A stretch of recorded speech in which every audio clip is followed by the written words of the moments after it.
Abra sua Bíblia na carta que Paulo escreve a Colossenses. Gálatas, Efésios, Filipenses, Colossenses. Colossenses, capítulo de número 1, nós vamos ler do verso 1 ao 14. Aleluia. Deus é bom. Obrigado, Jesus. Obrigado, Pai. Colossenses, capítulo de número 1, verso de número 1.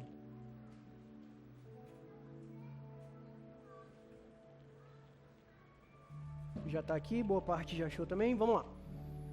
Paulo, apóstolo de Cristo Jesus pela vontade de Deus, e o irmão Timóteo, aos santos e fiéis irmãos em Cristo que estão em Colossos. Que a graça e a paz de Deus, nosso Pai, estejam com vocês.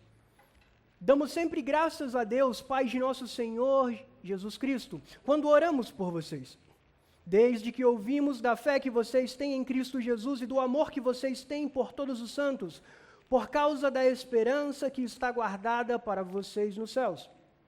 Desta esperança, vocês ouviram falar anteriormente por meio da palavra da verdade do Evangelho, que chegou até vocês. Esse Evangelho está produzindo fruto e crescendo em todo o mundo, assim como acontece entre vocês desde o dia em que ouviram e entenderam a graça de Deus na verdade. Isso vocês aprenderam de Epáfras, nosso amado conservo, e em relação a vocês, fiel ministro de Cristo, o qual também nos contou do amor que vocês têm no Espírito. Verso 9. Por esta razão, também nós, desde o dia em que soubemos disso, não deixamos de orar por vocês e de pedir que transbordem do pleno conhecimento e da vontade de Deus, em toda a sabedoria e entendimento espiritual. Dessa maneira, poderão viver de modo digno do Senhor, para o seu inteiro agrado, frutificando em toda boa obra e crescendo no conhecimento de Deus. Assim, vocês serão fortalecidos com todo o poder, segundo a força da sua glória, em toda perseverança e paciência, com alegria, dando graças ao Pai, que os capacitou a participar da herança dos santos na luz. Glória a Deus. Verso de número 13. Ele nos libertou do império das trevas, ou do poder das trevas, e nos transportou para o reino do Filho do seu amor, em quem temos a redenção, a remissão dos pecados. Deixe sua Bíblia aberta, curve sua cabeça. Pai, nós queremos render graças a Ti por mais uma oportunidade que o Senhor nos dá de estar em família, de estar em Tua casa, de poder exaltar e adorar o Teu santo nome. Obrigado, Jesus, porque o Senhor é bom. Obrigado, Jesus, pela Tua obra redentora. Obrigado, Espírito Santo, porque o Senhor é real em nosso meio.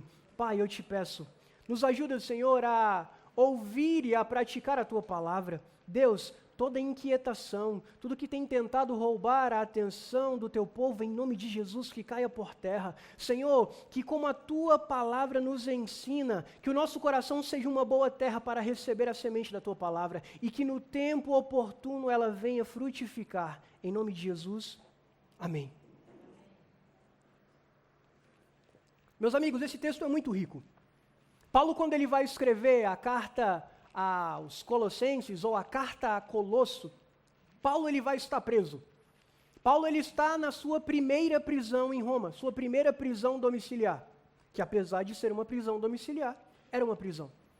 Paulo ele está aprisionado e ali ele vai escrever algumas cartas. Essa primeira prisão ele vai escrever carta aos Efésios, ele vai escrever carta aos Coríntios, ele vai escrever carta a Filipenses, carta a Colossenses. E quando a gente olha, esse texto ele é muito rico, e a gente precisa entender e conectar algumas histórias da Bíblia. Por exemplo, quando Paulo vai escrever a carta a Filemão, Filemão era um irmão que morava em Colossos. Quando a carta que ele escreve a Filemão, ele vai falar de Onésimo, um homem que, por algum motivo, fez algo errado para seu patrão, mas ele foge, conhece a Jesus, se arrepende, e aí Paulo vai dizer para Filemão perdoar aquele irmão. Tudo isso acontece na igreja de Colosso. Essa igreja, ela era pastoreada por um homem chamado Epáfras. Até falei pra gente, falei, amor, nome bonito pro menino. Não deixou. Que isso, irmã? Epafrinhas, meu filho.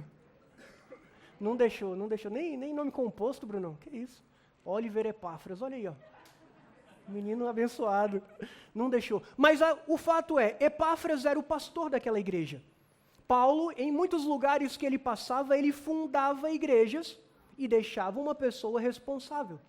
E ali, quando Paulo instituía pastores, todo mundo tinha dúvida. Igual as situações mais difíceis, eu estou lá de vez em quando, pastor, me ajuda, o que eu faço aqui? Por quê? Tudo que acontecia na igreja, as dificuldades, eles voltavam até Paulo e falavam, Paulo, a igreja está passando por isso. Paulo, a igreja está caminhando dessa forma. Paulo, a igreja ela está passando por dificuldade. Ou não, Paulo, a igreja está perseverando, a igreja está crescendo, a igreja está avançando. E assim Paulo escrevia as cartas, que eram endereçadas às igrejas. Então, quando Paulo começa a escrever, ele vai dizer algumas coisas para a igreja de Colossos. Ele vai dizer que a igreja ela tinha uma fé genuína, era uma igreja que o amor pelos irmãos era algo que transbordava, era uma igreja que frutificava espiritualmente, era uma igreja que recebia o verdadeiro evangelho. Só que como toda igreja, as igrejas não são perfeitas, porque nós somos homens. E enquanto estivermos aqui, enquanto estivermos ainda na natureza pecaminosa, a gente ainda vai falhar. Essa igreja, quando Paulo vai escrever isso no primeiro século, por volta do ano 70 depois de Cristo, era um momento onde o pensamento gnóstico estava dominando a igreja, ou estava tentando dominar aqueles que estavam à sua volta. O que é isso? Não, ó. Através do conhecimento, quanto mais eu conhecer de todas as áreas, mais eu vou alcançar a perfeição, mais eu vou ser pleno, mais eu vou precisar menos de Jesus. Todas as épocas, todos os anos, a igreja ela é bombardeada por situações que vêm tentar abalar ou abolir a nossa fé. Quando olhamos e falamos, ideologia de gênero, irmão, sempre o mundo teve diversas ideologias para tentar derrubar ou atrapalhar a igreja. O que nos fortalece, que nos fortifica é estar diante da presença de Deus e na palavra dele. Independente do que aconteça, o mundo sempre tentará contra a igreja. Isso é um padrão. Até que Jesus volte, até que o fim dos tempos aconteça, o mundo sempre vai tentar se levantar contra a igreja. Quando nós olhamos, todas as cartas, elas seguem um padrão mínimo. Eles vão começar com uma saudação. Por exemplo, no verso 1, que eu pedi para você deixar aberto, Paulo vai começar dizendo, eu, Paulo, apóstolo de Cristo. E é legal porque Paulo coloca pela vontade de Deus. Por quê? Porque Paulo não foi um apóstolo que andou com os 12. Paulo ele vai dizer assim, eu me considero apóstolo, mas não porque eu quero, porque Deus disse que eu sou apóstolo. Paulo vai dizer que isso é da vontade de Deus. Ao contrário de, quando Paulo vai escrever a sua carta a Tito e a Timóteo, ele vai dizer características para aqueles que almejam o episcopado, aqueles que almejam servir a Deus, ser ministros do Evangelho, ele vai dizer uma série de situações, mas ele vai dizer, aquele que almeja, aquele que quer. Quando Paulo está falando que ele é apóstolo chamado por Cristo, ele está falando, eu não tive opção. Deus me chamou e falou, Paulo, ou você vai, ou você vai. Quando Paulo avança, toda carta normalmente ela vai ter ações de graças ou agradecimento. Por exemplo, Paulo vai falar, damos sempre graças a Deus, Pai de nosso Senhor Jesus Cristo, quando oramos por vocês. Aí ele vai falar tudo que a igreja tem feito, tudo que ele tem ouvido, desde que ouvimos da fé que vocês têm em Cristo Jesus. Irmãos, isso é legal, e isso é extraordinário. Quando falamos, por exemplo, que a Batista pertencer, nós somos uma família para pertencer, amém? Mas além disso, nós precisamos ser uma igreja que vive na fé. Nós precisamos ser uma igreja que quando os outros olham, não tem que ser somente, eu vou lá porque o louvor é legal. Eu vou lá porque o pastor Hélio tem uma palavra mansa, bacana, sabe, que mexe com a gente. Não. Quando ministramos a palavra, nós estamos ministrando o poder de Deus em ação, aquilo que pode mudar a nossa vida, aquilo que pode fortalecer a nossa fé, aquilo que muda o nosso destino. A igreja precisa ser conhecida pela fé, pelo amor de todos os santos, por causa da esperança que está guardada para vocês nos céus. Desta esperança vocês ouviram falar anteriormente por meio da palavra e da pregação do Evangelho. É a pregação do Evangelho que leva a esperança ao mundo. O louvor é extraordinário. Camisetas, flyers. Nós podemos levar o Evangelho de diversas maneiras. Mas a maneira mais eficaz que Deus nos deixa é através da palavra dele. Através de um culto público, através de você ministrando a palavra para alguém, através de você pregando o evangelho para alguém que está numa situação inusitada. Por exemplo, domingo passado eu estava indo para casa, e aí quando eu estava chegando na esquina de casa, a Ingrid veio mais cedo, porque foi almoço do Dia das Mães, então cada um foi para um canto e tive que vir de moto. Então a gente estava indo para casa, eu fui atrás dela. Quando chega na esquina da minha rua, um rapaz começa a acenar desesperadamente, assobiando, com o carro parado. Normalmente a gente não para, né? A gente vai embora. Fala, ai, não sei quem é, domingo, 10 horas da noite, mas por algum motivo eu parei. E aí ele falou assim, cara, poxa, ainda bem que você parou, preciso de ajuda. Estou vindo de Goiânia e vou levar um dinheiro para minha mãe, só que o carro ficou sem combustível. Cara, tem como você comprar um combustível para mim? Parei, falei, tem. Pô, cara, obrigado. Aí tirou um dinheiro do bolso. Falei, ó, vou deixar minha esposa em casa, ver se tem um galão e já volto. Fui lá, desci. Quando eu cheguei em casa, eu achei um galão já com combustível. Falei, rapaz, que legal. Falei, não é que homem abençoado, que homem sortudo. Peguei o combustível, já voltei na moto, aí ele chegou e falou, você já foi lá? Eu falei, não, estava em casa, então pega esse combustível para você. Aí ele, é sério que você vai me dar esse combustível? Eu falei, sério, cara. Aí ele, não, pode pegar o dinheiro para você. Eu falei, não, meu amigo, obrigado. Pega o dinheiro para você. Aí ele olhou para mim, aí, como é que é o seu nome? Ele, Moisés. Eu falei, Moisés é nome de crente, né? Ele estou desviado. Eu falei, opa, é agora? O que está acontecendo, Moisés? Moisés começou a me contar a vida dele inteira. Moisés começou a dizer que já passou por várias situações, que hoje mesmo estava pensando em se matar, que estava vindo de Goiânia. Olha a vida do rapaz. Ele estava vindo de Goiânia porque ele foi levar uma carga ilícita para Goiânia e pegou um dinheiro e entregar para a mãe dele. Eu falei, Moisés, o que você está fazendo da tua vida, cara? Ele, pois é, nem eu, não aguento mais viver. E ali eu fui pregando o evangelho. Falei, Moisés, muda de vida, cara. Poxa, conta comigo, pega meu número, eu vou orar por você. E fui conversando. E aí ele até me pegou o dinheiro e falou, pega aí para abençoar a sua vida. Eu falei, Moisés, esse dinheiro não, pode ir. Pega aí para você, não aceito desse fim. Mas, irmãos, a palavra precisa ser pregada a tempo e fora de tempo. Talvez eu nunca mais veja Moisés na vida, apesar dele ter pegado o meu número, falou que ia me mandar mensagem, falou que viria aqui na igreja, eu falei, amém, vem mesmo. O fato é, todos nós temos alguma oportunidade de levar o evangelho adiante.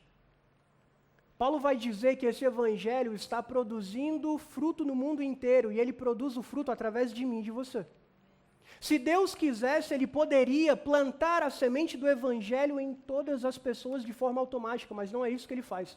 Ele nos dá o privilégio de participar ativamente da sua obra, e isso é um privilégio e precisa encher o nosso coração de vigor e amor. Mas aí Paulo vai continuar. Isso vocês aprenderam de Epáfras, nosso amado conservo, que era o pastor ali.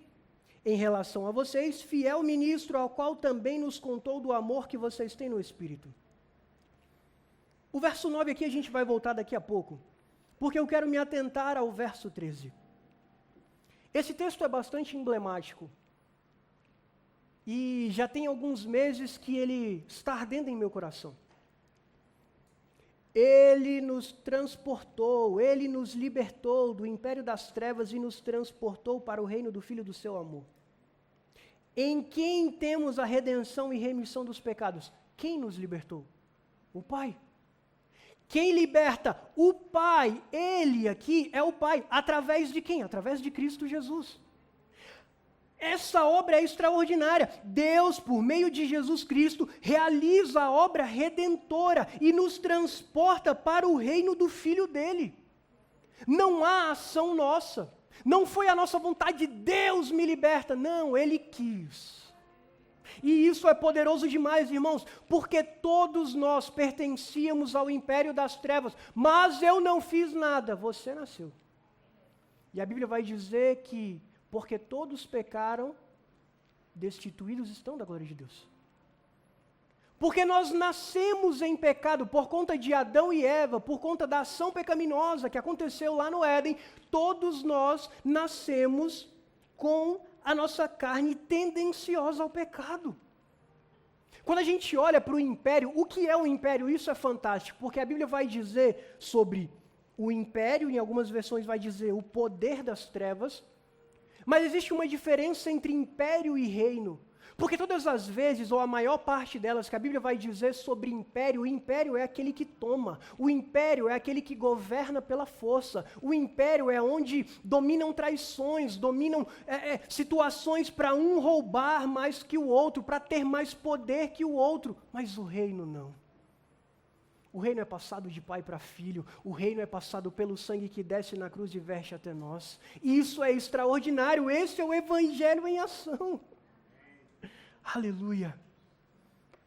O império ele domina pela força, pelo engano, pela manipulação e pela escravidão. Foi isso que aconteceu no Jardim do Éden. Quando Deus cria Adão e Eva, ele vai dizer para Adão dominar sobre todas as coisas. Deus entrega poder, autoridade para Adão. Adão, domine. Adão, está tudo contigo. Deus constrói, Deus cria, chama o homem para participar, porque Deus dá a liberdade de Adão dar um nome para todas as criaturas. E ele fala, Adão, está contigo, domina. Só que você conhece a Bíblia, você conhece a história. A mulher é tentada e cai, dá do fruto também ao homem, o homem também cai, e ali o homem entrega o poder a Satanás. O homem que tinha autoridade sobre todas as coisas passa a ser dominado pelo pecado. O homem que era pleno, o homem que tinha, além de ter acesso à presença de Deus, a Bíblia diz que na viração do dia, isso por volta de 5, 6 horas, todos os dias Deus vinha visitar Adão e Eva. Não faltava nada. Mas de alguma forma, Satanás conseguiu alcançar o coração humano. Quando Adão cai, ele entrega o poder ao império de Satanás. E a gente vai junto. Nós nos tornamos escravos do pecado, da mentira, da imoralidade, dos desejos pecaminosos, dos vícios, da preguiça espiritual. O pecado passa a dominar, passa a reinar em nós. E não adianta, irmãos, quantos de nós já tentamos, Deus, eu vou me libertar, ou eu vou tentar sozinho, eu não vou mentir mais, eu não vou, e daqui a pouco você vai lá e mente de novo, e você faz de novo, porque sozinho a gente não consegue. Se não for a graça de Deus, o fortalecimento que vem através do Espírito Santo, da sua palavra, da oração, nós sozinhos não conseguimos vencer o pecado. Porque não é pela nossa força, é pelo nome de Jesus. Não é a nossa força que nos capacita a vencer alguma situação, não. E isso é tão interessante, irmãos, porque ser cristão vai além do que ser uma pessoa legal, do que ser um bom cidadão. Conhecemos pessoas que não roubam, que não mentem, que não traem, que não são imorais, que não falam palavrão, que declaram imposto de renda direitinho, o que mais? Mas que são simpatizantes ao Evangelho. E a gente precisa entender, irmãos, não existe meio termo, ou estou com Cristo, ou estou sem Cristo. E a gente precisa entender o peso dessa verdade. Caminhamos com Cristo, somos filhos do seu reino, ou somos apenas um ser humano comum que vai tentar ser bom de todas as formas, mas que vai continuar escravo do pecado.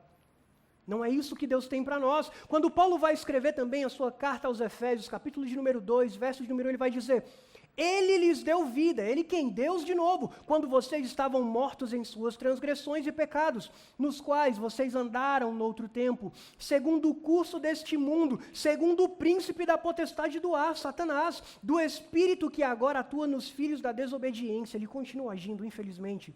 Entre eles também todos nós andamos no passado, segundo as inclinações da nossa carne, fazendo a vontade da carne e dos pensamentos, e éramos por natureza filhos da ira, como também os demais. O pecado não é apenas um erro de comportamento, o pecado é uma condição espiritual. Pecado é errar o alvo, pecado é uma condição que nos afasta de Deus. Todos os homens nascem em condição pecaminosa. Minha filha tem 3 anos, linda, maravilhosa. Ontem fez alguma coisa errada. Filha, foi você? Não. A cara mais linda do mundo. Filha, tem certeza? Não foi você? Foi, pai. Em algum momento, o pecado se manifesta em nosso DNA. Através da mentira, através da cobiça, através de desejos incontroláveis. O pecado, de alguma forma, ele vai se manifestar em nós. E o homem não consegue vencer o pecado sozinho. Salvação é nascer de novo, não é se tornar uma versão melhor de você. Tá bom, reconheço isso, mas o pecado, ele traz consequências. O pecado, ele muda o nosso destino. Sem Deus, nós nos tornamos perdidos. O pecado muda a nossa vontade. Irmãos, eu me lembro na adolescência, Deus, nunca mais vou fazer isso. Ele altera a nossa vontade, daqui a pouco a gente vai lá e erra de novo. O pecado, ele afeta a nossa comunhão, o nosso relacionamento com Deus.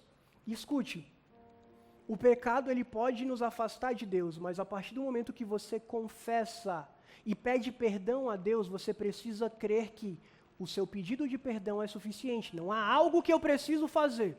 Não, eu pedi perdão a Deus hoje, mas eu só vou ter acesso amanhã. Não, eu vou pedir perdão a Deus, mas eu tenho que cantar 5 louvores, senão Deus não me perdoa. Não. Quem nos acusa de passado, de pecado que nós cometemos, que atua em nossa mente para nos paralisar, é o inimigo das nossas almas. A salvação não é merecimento, o perdão também não. Quando eu oro a Deus e falo, Deus, me perdoa, eu preciso dar nome a pecado, pecado ainda tem nome. Deus, me perdoa porque eu menti. Senhor, me perdoa porque eu disse que não ia fazer e fiz. Me perdoa porque eu cobicei, me perdoa porque eu fui invejoso, me perdoa porque eu falei mal do meu irmão, porque fofoca e maledicência também é pecado. Me perdoa, Senhor. Pedi perdão, estou com o coração sincero, vida que segue. Não podemos viver na prática do pecado, mas Deus nos perdoa. O que mais que o pecado afetou? A nossa consciência, veio a culpa e a existência humana, além da morte física, a morte eterna. Por causa do pecado, quando a gente olha, irmãos, e aí eu costumo falar que eu viajo, Adão comia da árvore da vida. Adão, ele era imortal. Sei lá, Adão entrava na água e respirava? Não sei. A Bíblia vai dizer que Adão era para ser imortal. Quando nós olhamos o corpo humano, é para ser a máquina perfeita. Mas nós envelhecemos, as doenças vieram, a lei da gravidade chegou para todo mundo. Por quê? Por conta do pecado. Afetou a nossa morte física e também a morte eterna. E aqui, irmãos, cabe um ponto de atenção. A morte eterna é ir para o inferno, que é a antessala da destruição, porque a Bíblia vai dizer em Apocalipse que o inferno será lançado com Satanás e seus demônios no lago de fogo, aonde o sofrimento é eterno. Quem mais falou de inferno e de condenação na Bíblia foi Jesus. E muitas vezes nós nos esquecemos disso. É por isso, irmãos, que eu não consigo me compadecer de almas que estão padecendo lá fora. Na minha adolescência, no auge da sabedoria, eu achava super engraçado vídeo de bêbados. Hoje eu olho e falo, meu Deus, é uma vida que está se perdendo. Pai, é uma vida que está caminhando para o inferno. Senhor, eu não posso me alegrar com isso.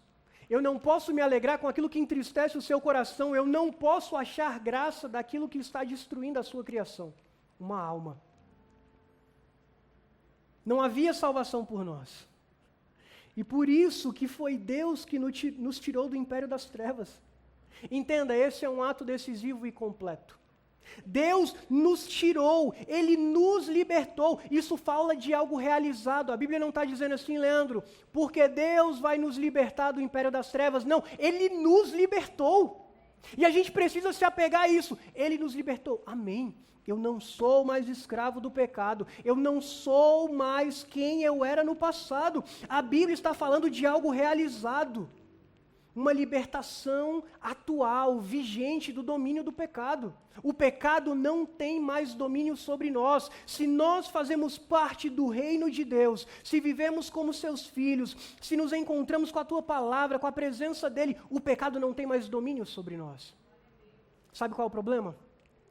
Às vezes a gente vem na presença de Deus e a gente ora, a gente canta, que há poder no nome de Jesus, igual aquele hino, ouço cadeias quebrando, e realmente quando nós estamos aqui, irmãos, cadeias são quebradas, o louvor ele despedaça o jugo, mas muitas vezes a gente sai por aquelas portas e nós mesmos colocamos de volta as algemas que Deus libertou, e isso é muito sério.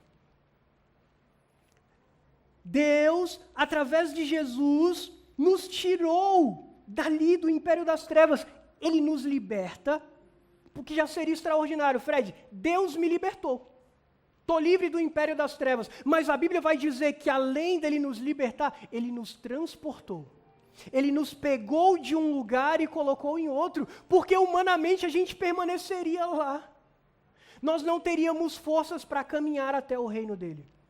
Mas Ele, em seu infinito amor, nos transporta do império das trevas para o reino do Filho do seu amor. Isso é poderoso demais. Isso é muito poderoso, glória a Deus.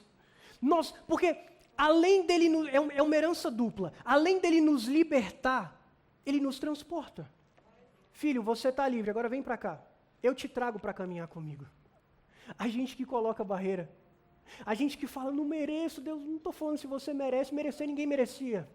Mas eu estou chamando, eu te trouxe para perto. Eu te trouxe aqui para caminhar comigo. Assim como quando o povo é liberto do Egito, ser só liberto seria extraordinário. Ser escravo. 400 anos escravo no Egito. Deus levanta o libertador, Moisés, você conhece, as 10 pragas, o mar se abrindo. Só que Deus dá um destino para aquele povo. A terra prometida. Nós temos uma terra prometida que nos aguarda também. Mas Deus dá um direcionamento e Ele que vai levar o povo. Por conta da desobediência, o povo vai peregrinar no deserto. Mas Deus estava trazendo algo para o presente. E nós, irmãos, precisamos crer que Deus tem cuidado de nós nesse tempo. Irmãos, não tem nada melhor do que a eternidade com Ele. Mas ninguém quer dar trabalho para o coveiro ainda. Ninguém está falando, Deus me leva agora. Nós vamos envelhecer. Se Jesus não voltar, o arrebatamento não acontecer, nós precisamos crer que Deus tem cuidado de nós e que Ele tem libertação para nós aqui também. Libertação, autoridade, poder para libertar outras pessoas, ser luz, ver os dons acontecendo, fluir na presença dEle, ver a família aumentando, tudo isso Deus tem para nós. O reino é para todos quantos nós conseguirmos chamar para cá. É por isso que Jesus ele vai finalizar ali as últimas mensagens de Mateus com ide por todo o mundo e pregai o evangelho a toda criatura. Todos têm lugar no reino de Deus. Aquilo que a gente começou no início, aqui, não importa quem você era, não importa quantos anos você tem, se você é homem, mulher, jovem, criança, se tem muitos dons, se tem poucos dons, se tem um talento, se tem 10, não importa. Diante de Deus, no reino dele, somos todos filhos do seu amor. Precisamos nos apegar a isso. A herança não é apenas futura, o reino começa agora, é liberdade, é comunhão, é alegria, é transformação, é poder, é resistência, no presente. É para viver isso tudo agora. Nós já vivemos em um novo domínio espiritual, o mundo espiritual existe, quer você creia, quer não, mas nós como cristãos nós cremos. Éramos escravos do pecado, do domínio das trevas, de opressão. Agora nós estamos num domínio, num reino completamente diferente. E isso precisa estar latente na nossa vida. O problema não é apenas geográfico. Ah, Deus precisa nos tirar, eu tenho que sair do Gama e ir para o novo Gama, sei lá. O problema não é geográfico. Eu quero que você entenda que não é a localidade.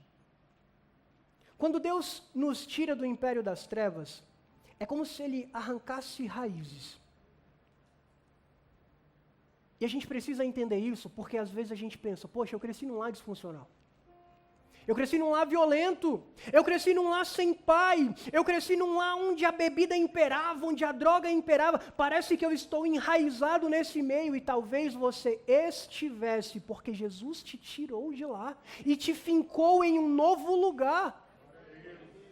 Quando a Bíblia vai dizer no Salmo 1, bem-aventurado, a bem-aventurança ela vem porque ele medita na lei do Senhor e ele está plantado junto a um rio, e a gente precisa crer, eu estou plantado junto ao rio da vida. Não é um rio qualquer, é o rio onde a presença de Deus flui. Aleluia, aleluia. Ele arranca raízes, muda a nossa mentalidade, nossos desejos, nossos valores, nossa cultura. Somos cidadãos dos céus. Temos uma nova cultura para implementar. No domingo de manhã, nós sempre falamos sobre um livro que o pastor leu no início da igreja, chamado Uma Igreja Chamada Tove. E ali a gente aprende muitas coisas de culturas ruins da igreja, de situações que passamos, abusos, feridas. E não é essa a cultura que nós queremos construir aqui. Nós queremos construir a cultura do reino, a cultura de servos, a cultura onde não há centralização apenas em uma pessoa, a cultura onde um se importa com o outro, a cultura onde a família cresce, a cultura onde nós vivemos o nosso chamado. Deus muda a nossa prioridade. No império das trevas, se não éramos escravos apenas de Satanás, éramos escravos do nosso eu. O evangelho, a minha vontade, o que eu quero, na hora que eu quero, quando eu quero e se eu quero. Mas com Jesus não é assim. Jesus é aquele que não divide o senhorio. Ou ele é nosso Senhor e Salvador, ou ele não é nada. Porque eu não posso, Brunão, aceitar Jesus somente como meu Salvador. Lindo, levanto as mãos. Deus, eu te aceito, obrigado, eu reconheço. Mas agora o Senhor vai ser meu Senhor? Não. Minha vida, minhas regras. Não. Jesus não aceita dividir o seu reino com ninguém. Qual lugar que Deus tem em sua vida? Será que Ele é somente o seu Salvador ou Ele é o seu Senhor também? Deus precisa ser o nosso Senhor e Salvador. Muita gente quer a salvação do reino, mas não quer o governo do rei. Senhor, eu quero tudo de bom, mas não governa sobre mim não. Um ponto de atenção. Não saia do reino. Agora que você foi encontrado por Ele, agora que Ele te libertou, te salvou, te transportou para um novo lugar, não saia do reino. Não faça como o filho pródigo, que estava na presença do Pai e quis viver lá fora.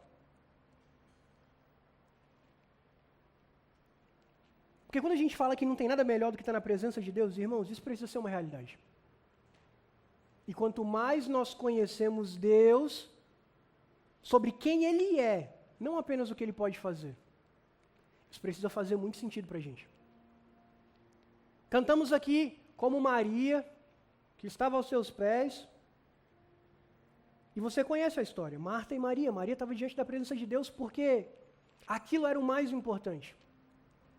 E a gente precisa viver dessa forma. Hoje estava conversando com a Ingrid sobre isso. Como é desafiador, irmãos, priorizar as coisas de Deus. Porque o tempo é corrido. A gente trabalha, a gente cuida de família, cuida de menino, as coisas estão muito caras. Vem tudo. Mas no tempo que você tem, e não é o que sobra, tá? Nas 24 horas que você tem, a gente precisa aprender a priorizar a Deus. Priorizar o seu reino. Priorizar a sua vontade. E eu só conheço a vontade de Deus se eu me relaciono com Ele. Se vai ser de manhã, se você vai acordar 15 minutos antes para orar, se vai ser antes de você dormir. Como você tem priorizado o reino de Deus? Porque se a gente não prioriza, e eu já falei isso aqui anteriormente, Deus não é alguém possessivo que quer de todas as formas estar no centro do nosso coração, no centro da nossa vontade, reinando sobre nós. essa necessidade é nossa. Porque o coração humano é uma fábrica de ídolos. Se Deus não estiver no centro, a gente vai colocar qualquer outra coisa ou qualquer outra pessoa. Dinheiro, fama, família, ministério, carro, viagem. Se Jesus não estiver no centro, irmão, de pouquinho em pouquinho, a gente vai se afastando. Priorize Deus. Priorize a Ele. Mas vamos avançar. O reino pertence ao Filho. Você que é rápido de endereço, vai lá para 1 Coríntios 15, verso 24. O Pai entregou um reino ao Filho. E através da redenção, Deus está povoando esse reino com um povo comprado pelo sangue de Cristo. Nós somos o povo que participa dessa herança. 1 Coríntios 15, verso 24. Paulo vai revelar que no fim, quando tudo estiver consumado, o Filho vai entregar o reino ao Pai. Vamos ler do 24 ao 28. Então virá o fim, quando ele entregar o reino a Deus. Ele quem? Jesus. Se você ler os versículos anteriores, ele vai estar falando sobre ele, o primogênito dos mortos. Quando ele entregar o reino a Deus, o Pai, depois de ter destruído todo o domínio, toda a autoridade, todo o poder, pois é necessário que ele reine até que todos os seus inimigos estejam postos debaixo dos seus pés, ou destruídos. Verso 26. O último inimigo a ser destruído é a morte. Verso 27. Vamos até o 28. Porque ele sujeitou todas as coisas debaixo dos seus pés. Ora, quando se diz que todas as coisas lhe foram sujeitas, fica claro que isso não inclui o próprio Deus, que submeteu Cristo a todas as coisas. Quando, porém, tudo estiver sujeito a ele, então o próprio Filho se sujeitará àquele que todas as coisas lhe sujeitou, a fim de que Deus seja tudo em todos. Um dia, o Filho entrará na presença de Deus e falar: Pai, toma o teu reino. Pai, eis aqui o teu povo. Pai, eis aqui aqueles que foram comprados com o meu sangue, aqueles que o Senhor selou com o teu Espírito Santo. Isso é poderoso demais, irmãos. Nós fazemos parte de um reino que o Pai entrega ao Filho, mas o Filho devolverá ao Pai. A Bíblia é extraordinária. Aleluia. Mas vamos avançar. Qual o perigo de viver no reino, mas com práticas do império? No reino de Deus, não existe espião. Não, Satanás colocou alguém para ser espião no nosso meio. É um agente duplo. Ele está enganando só ele mesmo. Se eu digo que sou do reino de Deus, mas vivo com práticas do império das trevas, eu estou enganando somente a mim mesmo. Deus tira Israel do Egito, mas o Egito demora para sair do coração de Israel. Um povo que durante 400 anos foi escravizado, que viu o paganismo de perto. Mas você entende que eu preciso crer que o Evangelho, que o poder de Deus é maior do que todas essas coisas? Por mais que o povo no Egito conhecesse mais de 1000 deuses, quantos deles abriram o mar vermelho para eles passarem? Quantos deuses ou quantos lá fora fizeram a obra que Deus fez na nossa vida para que nós estivéssemos aqui hoje? Não dá para caminharmos com Deus carregando práticas do passado, sabe? 2 Coríntios 5,17 vai dizer que agora que estamos em Cristo, a gente é nova criatura, eis que tudo novo se fez. Agora olha só. É como se Deus nos desse vestes novas. E todas as vezes que você lê na Bíblia falando sobre vestes, está falando sobre sua vida espiritual. Deus nos dá vestes novas, só que a gente olha e fala assim: Deus, o Senhor me deu essas vestes. Se eu sujar só a parte de baixo, está tranquilo. Se eu negociar só essa parte, está tudo bem. Não está. Se a gente suja as nossas vestes, Ele nos perdoa e Ele nos limpa. Mas Deus não negocia os valores do reino dEle para aqueles que querem viver presos ao império das trevas. Deus não negocia a sua presença, Deus não negocia aquilo que levou o seu próprio Filho para a cruz, para que nós não tenhamos uma vida transformada. Isso Deus não deixa acontecer. Esse também era o problema da igreja de Colosso. Porque quando Paulo está escrevendo, ele vai dizer, irmãos, cuidado. Cuidado porque vocês estão na igreja conhecendo a Jesus e falando assim, poxa, se eu colocar um pouco de filosofia humana aqui, se eu colocar um pouco de misticismo, se eu colocar um pouco de adoração aos anjos, se eu colocar um pouquinho de fogo estranho, não. O que vai pautar a nossa vida, o que precisa pautar as nossas práticas como cidadãos do reino de Deus é a sua palavra. É a sua lei, é o seu evangelho, aquilo que ele deixou para nós. Esse continua sendo um dos maiores perigos da igreja hoje, viver de aparência dentro do reino de Deus. Não viva de aparência, irmãos. Não coloque uma máscara, eu até falo, tem gente que botou máscara na época do Covid e nunca mais tirou. Não viva assim. Não viva. Viva o evangelho de forma genuína. Porque o rei conhece todos aqueles que realmente pertencem a ele. E um dia, quando a gente se aproximar ou chegar diante de Deus, ele vai dizer, vinde benditos de meu Pai, entrem. Mas para outros ele vai dizer, apartai-vos, porque eu não vos conheço. Irmãos, eu acho que não vai ter dor maior do que essa. Achar que conhecia a Deus, que vivia para Ele, mas no fundo Deus falar, você não viveu para mim, você viveu para você. Você viveu para suas vontades, você viveu para engrandecer o seu nome, cuidado. Passe a sua vida no filtro da palavra, Deus. Como está o meu coração diante do reino, diante do rei? Mas vamos avançar. Jesus. Características de quem vive no reino de Jesus, no reino de Deus. Aí eu pedi para você deixar aberto lá em Colossenses, volta lá. Que a Bíblia é extraordinária.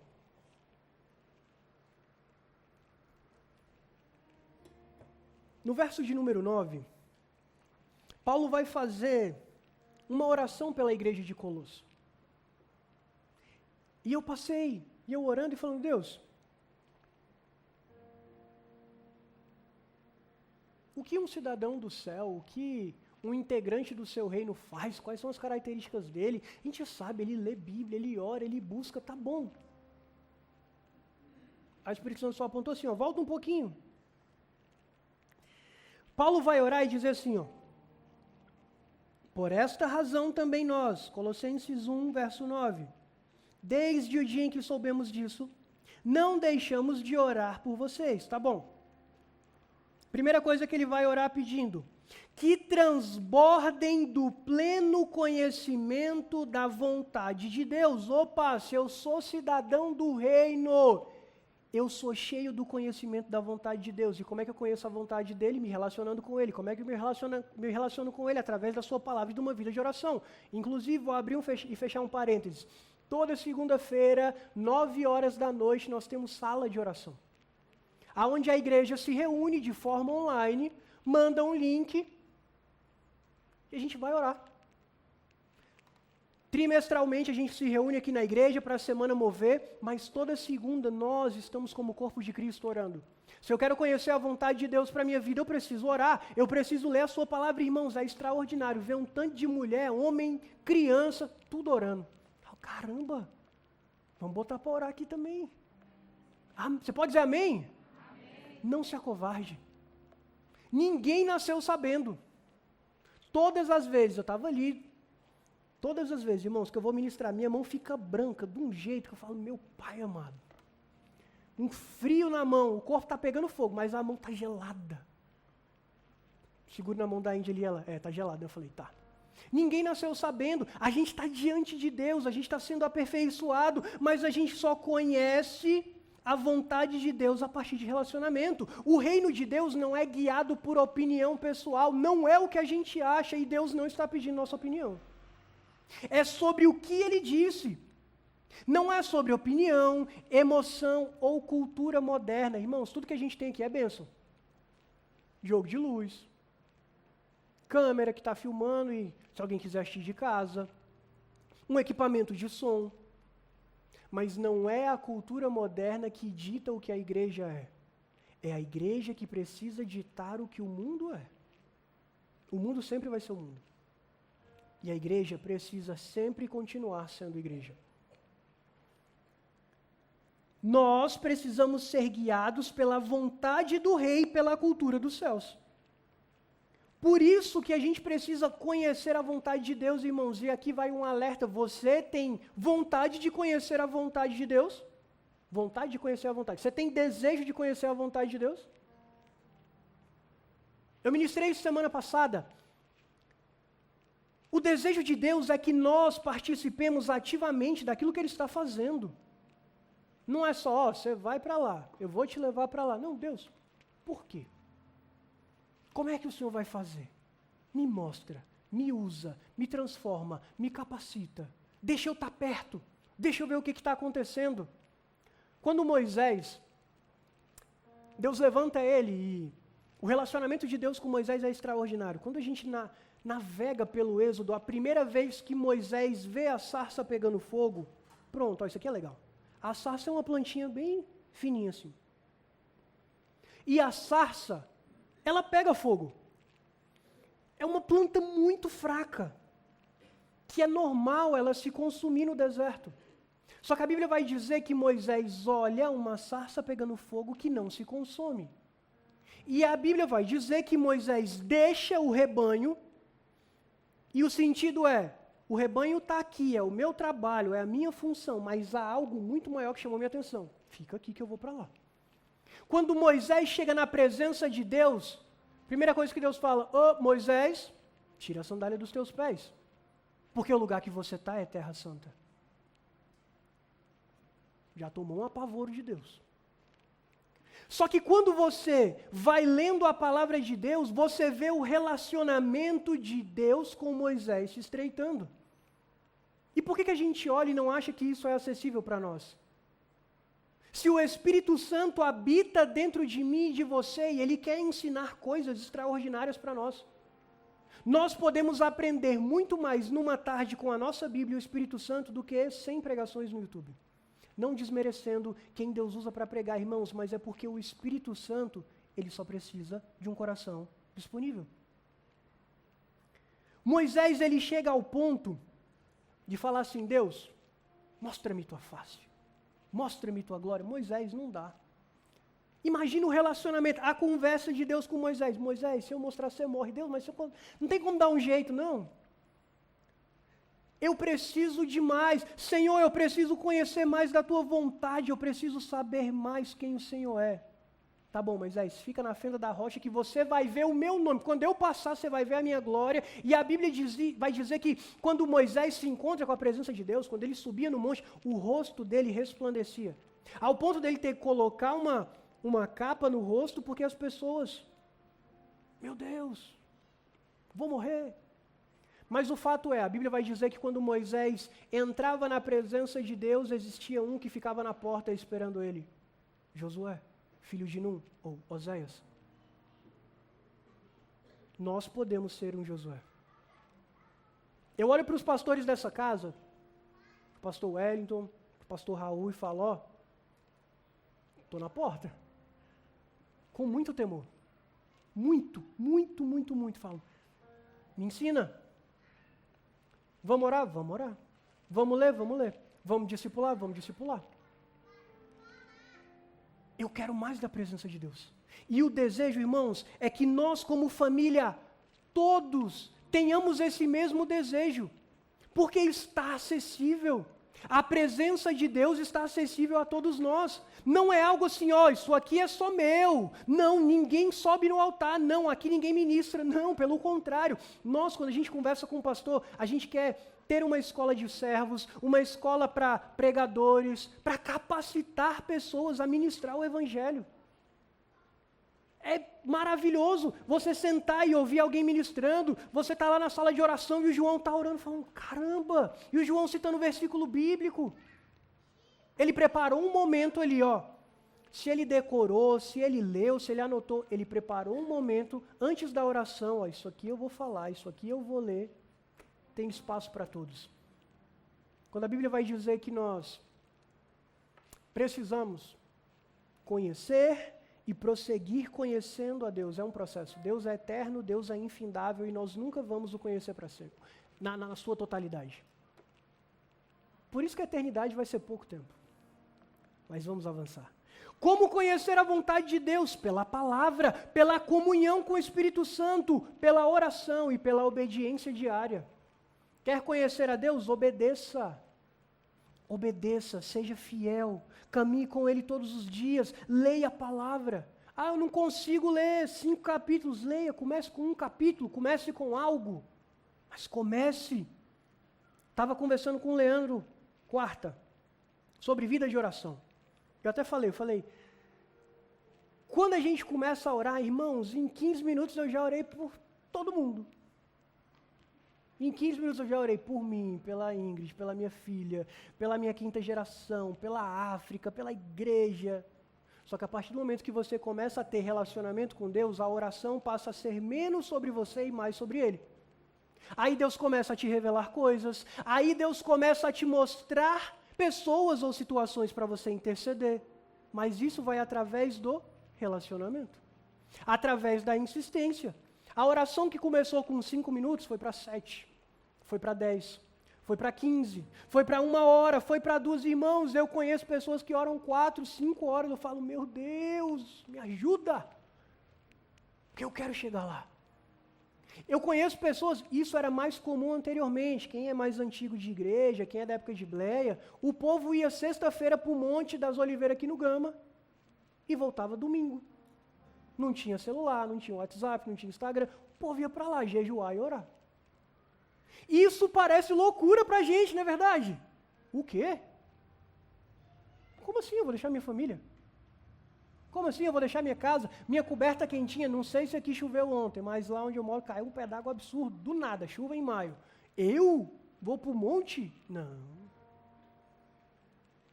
O tamanho da nossa vontade, da nossa fome de Deus vai revelar o tamanho da glória da revelação que Ele vai ter para nós. Se a nossa fome é grande, a revelação vai ser extraordinária. Se a nossa fome é pequena, talvez nem revelação tenha. Como está a sua fome diante de Deus? Às vezes a gente quer direção, mas não quer relacionamento. Com Deus não funciona assim. Nunca haverá crescimento espiritual sem intimidade com a palavra. Lâmpada para os meus pés é a tua palavra e luz para o meu caminho. Salmo 119, verso 105. Mas vamos avançar. Paulo ele vai continuar essa oração, para que vocês transbordem no pleno conhecimento da vontade de Deus, em toda sabedoria e entendimento espiritual. Ser cidadão do reino exige discernimento, maturidade e inteligência espiritual ou discernimento espiritual.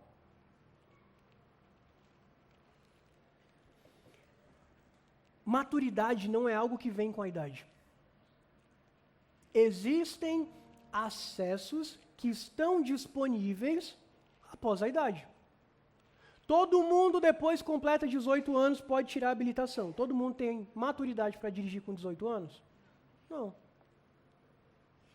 Mas no reino, o nível da nossa maturidade vai nos dar acesso àquilo que Deus já prometeu para nós. Pai, o Senhor disse que eu teria autoridade, que eu ia fluir nos dons. Tá, você atingiu maturidade para alcançar isso, para viver isso? Porque a maturidade é um processo que depende mais de nós do que de Deus. Sem ser uma heresia. Se Deus quiser amadurecer a gente, Ele vai amadurecer por bem e por mal. Mas normalmente Ele faz assim? Não. A maturidade depende do meu nível de relacionamento, do meu nível de entrega. Quanto mais maduro a gente se torna, mais a gente observa e entende que nem tudo que é bom aos nossos olhos vem de Deus. Que nem tudo que me emociona é o Espírito Santo. Mexer com a emoção é muito fácil. Mas transformar um coração, só o Espírito Santo de Deus pode. Mas vamos avançar. O cidadão de Deus, a partir do momento que ele tem discernimento espiritual, ele aprende a ouvir e discernir. Essa é a voz do meu Pai. Essa não é. Essa é a voz da verdade. Isso aqui é engano. Essa é a voz de Deus, essa é a voz da carne, essa é a minha espiritualidade verdadeira. Eu deixei para trás a minha aparência religiosa. Discernimento, mas vamos avançar. Quem vive no reino anda dignamente diante do Senhor. Paulo vai continuar. Verso de número 10. Dessa maneira, poderão viver de modo digno do Senhor, para o seu inteiro agrado. Olha isso. É como se Deus colocasse uma balança. Viver dignamente diante do Senhor. Não é ser perfeito. Nós não seremos perfeitos aqui na terra. Mas é viver de maneira coerente com o reino que a gente vive. Uma das maiores causas de pessoas serem aversas ao Evangelho é porque alguns, dentro da casa de Deus, são uma coisa e lá fora são outra completamente diferente. Viver dignamente diante de Deus é aonde eu estiver, eu olhar e falar, tem um Deus que me vê. Tem um Deus que olha por mim, tem um Deus que eu não preciso dar o meu jeitinho. Ele vai cuidar de todas as coisas. Aleluia.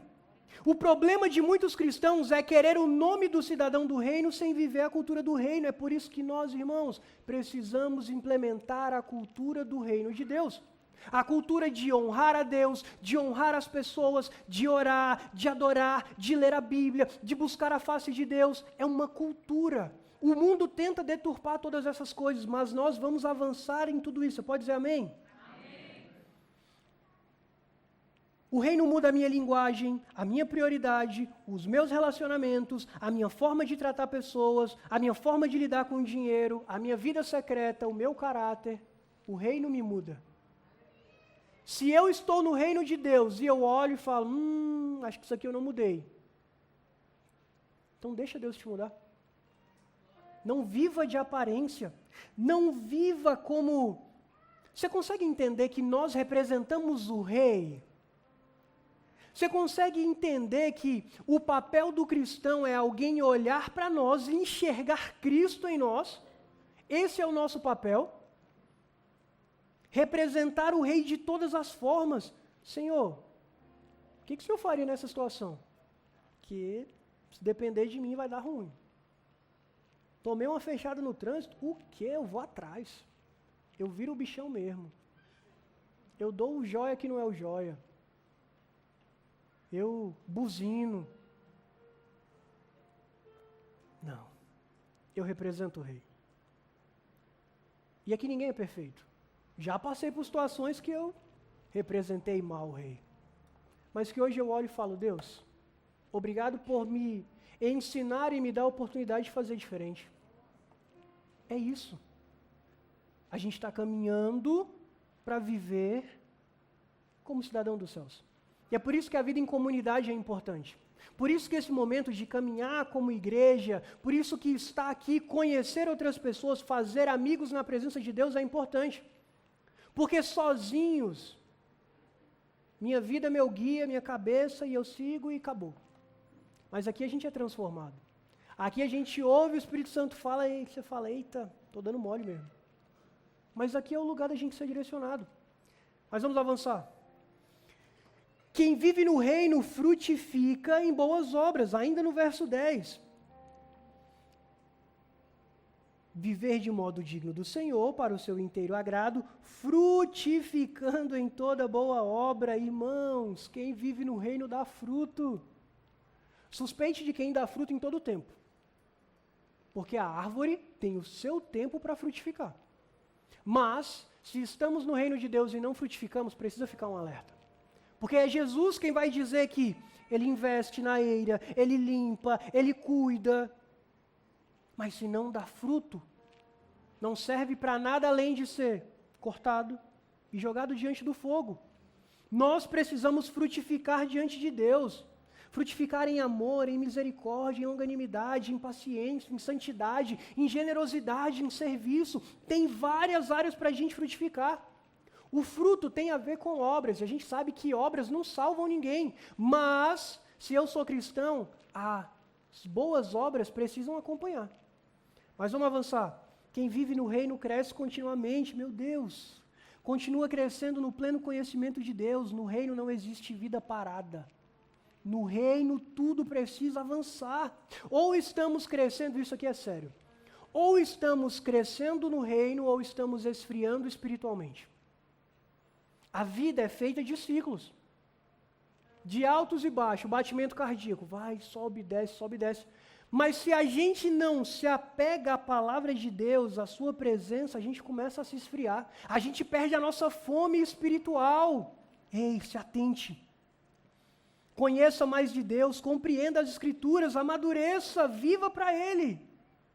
Quem vive no reino é fortalecido por Deus. O reino de Deus não é sustentado pela nossa força. Porque a bem da verdade, se fosse pela nossa força, já estaria tudo fechado. Ou a gente estaria fazendo algo sem a presença de Deus. E o nosso papel não é esse. Nosso papel é manter o fogo aceso, porque Ele vai vir. Aleluia. Vamos avançar, que eu preciso correr. Quem vive no reino vive com gratidão. Paulo, no verso 12, vai dizer, dando graças ao Pai. Sabe, tem tanta coisa que a gente poderia falar. Quem vive no reino vai permanecer na centralidade de Cristo, vai entender que Jesus não é um complemento da nossa vida, que Jesus não é um detalhe, Jesus é o centro. Jesus não é um acessório que a gente carrega.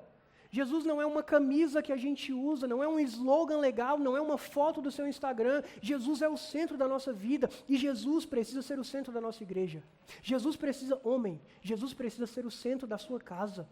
Jesus precisa ser o centro da sua paternidade, da sua vida conjugal. Jesus precisa ser o centro, porque o reino vai girar em torno do rei. Se coloque de pé no seu lugar, para parecer que está acabando. O reino gira em torno do rei.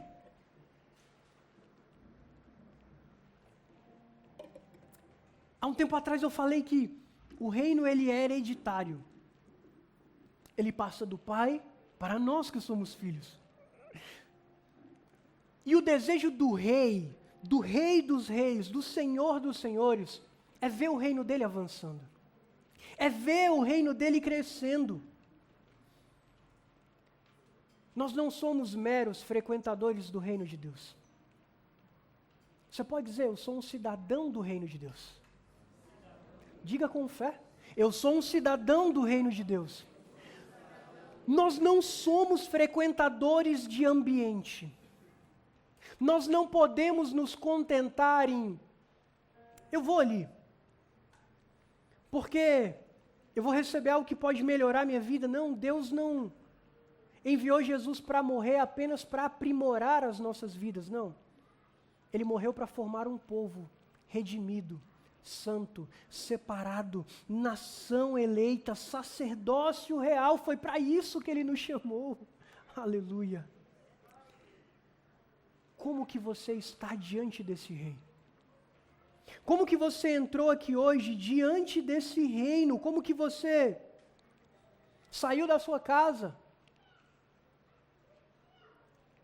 pensando, Deus, quem sou eu no teu reino? Às vezes a gente tem dúvidas tão simples. Deus, qual é o meu propósito nessa terra? Deus, qual é o meu propósito no teu reino? Deus, para que o Senhor me chamou? Deus, qual é a minha identidade? Deus, como eu posso ouvir essa palavra e acrescentar, servir, conhecer? Porque, irmãos, o meu dia tem os mesmos 24 horas que os seus e eu passo pelos mesmos perrengues. Às vezes eu falo, Deus, eu disse que eu ia fazer tanta coisa hoje, parece que eu não consegui fazer quase nada. Senhor, essa semana eu disse que eu oraria mais, que eu leria mais, mas eu não estou conseguindo. Ei, Deus não está olhando para nós com um olhar de acusação, mas Ele espera que nós assumamos a responsabilidade, a identidade de carregar o nome dEle e a presença dEle. A transformação é Ele que dá, o que a gente precisa é de posicionamento.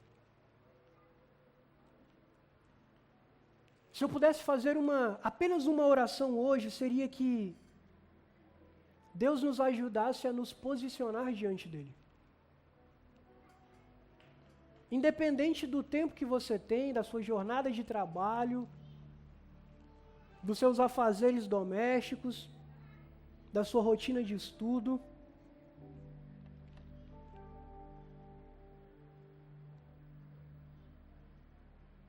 Deus nos arrancou, irmãos, de uma vida que outrora fazia sentido. Mas Ele está nos chamando para viver algo muito maior. Não volte mais, sabe? Como eu citei agora há pouco, se quando você sai daqui, quando você vai para o seu quarto, quando você pega o seu celular, quando você está na sua roda de amigos, parece que como esse relógio, você colocasse algemas. Largue isso hoje. Se há algo que te impede de viver inteiramente para Deus, peça ajuda. Deus está nos chamando para construir um lugar, uma igreja, uma Batista Pertencer, uma extensão do reino dele aqui na terra. E isso precisa encher o nosso coração, isso precisa mexer com a nossa alma. Você consegue orar e falar com Deus? O que tem te impedido de avançar nesse reino? O que tem te prendido nas coisas terrenas? São as preocupações com o amanhã? O futuro dos filhos? Deus, eu não sei se meu filho vai te servir mais. Deus, eu não sei se meu filho está firmado em ti. A partir do momento que ele continuar enxergando o maior exemplo dentro de casa, de homem e mulher de oração, sacerdote, filho, servo, que ama a presença de Deus, ele sabe que ele tem um lugar. Preocupações com dívidas, Deus, a conta não vai fechar e talvez não feche, mas você precisa confiar que você tem um Deus que cuida de todas as coisas. Medo da economia, medo de pandemias, medo de tudo. Medo de fracassar. Medo de dizer, Deus, eis-me aqui e amanhã não consegui mais. Medo de começar e largar pela metade. Medo de não conseguir vencer o pecado, e você não vai vencer sozinho, você só vai vencer com Jesus. O que te impede? Deus está nos chamando para viver um tempo de uma igreja vibrante, uma igreja forte, uma igreja que conhece a sua palavra, uma igreja que manifesta os seus dons, uma igreja que é cheia da presença dEle. Quando aqueles que estão lá fora precisarem de uma palavra, você não vai falar, toma aqui o número do meu pastor, toma aqui o número da liderança de casais. Não, haverá uma palavra profética saindo da sua boca. É esse o tempo que Deus está nos chamando, jovem, no seu círculo de amizades, na sua faculdade, aonde você estiver. Deus te chamou para manifestar a presença dEle. O mundo tem sede, o mundo está cego. E nós somos a luz que eles vão enxergar. Nós somos aqueles que apontarão o caminho para Cristo. Ei, a salvação. Ei, a sabedoria, a discernimento, há pão na casa do pão. Deus conta comigo e contigo, Pai. Eu quero render graças a Ti. Porque, Senhor, todas as vezes que entramos na Tua presença com o coração aberto, nós somos confrontados e transformados pela Tua palavra. Jesus, eu vejo, Pai, pelos olhos da fé, o Senhor levantando uma multidão neste lugar. Uma multidão, Pai, de homens, mulheres, jovens, crianças, idosos, Pai, de pessoas comprometidas com a Tua palavra e com o Teu reino. De pessoas que reconhecem, Pai, que foi o Senhor que as chamou, foi o Senhor que as salvou, foi o Senhor que as transportou para um novo lugar, e esse lugar é no Teu reino. E elas sabem que existem uma outra multidão que precisa ser alcançada.